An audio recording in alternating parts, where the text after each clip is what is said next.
Earlier in the day, the Sierra Avalanche Center issued an avalanche warning for parts of the area. That warning lasts until tomorrow morning. So we want to bring in KCRA 3's Brian Hickey. Brian, I know you have a lot of experience in backcountry skiing. You've been backcountry skiing in this particular area before. What challenges are crews facing right now as they continue this effort?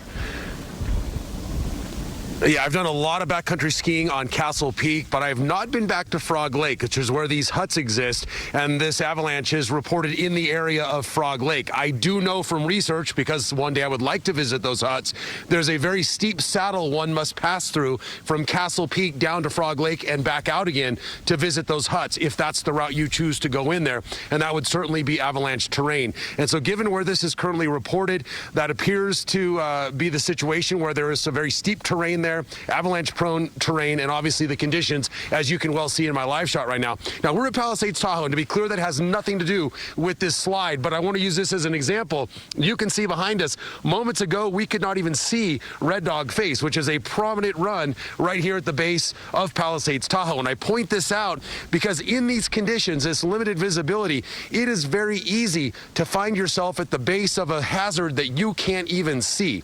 There could have been a steep slope above them. It's easy to get turned around in those conditions. And so these are all factors that not only a group trying to navigate through that area would have to deal with, but also rescuers who are going there and trying to effect a rescue. They too are dealing with these very same conditions. Of course, they're going to bring additional equipment with them, additional knowledge. They visit these areas routinely, especially areas like the Frog Lake huts, the Peter Grubb hut off the backside of Castle Peak, and other areas that are popular among snowshoers and backcountry travelers, where times, by probability, somebody's going to get lost. And so they are familiar with these areas. There's multiple teams heading in right now, 2 snowcats the last I heard, a couple of snowmobiles, and then also skiers on foot that are approaching from several different angles to try to get in there. Now, this happened at 11:30. We're now in the 5 o'clock hour, and if there are some burials, there are a number of unaccounted skiers right now, unaccounted for skiers. That is a long time to be exposed, whether either trapped or full burial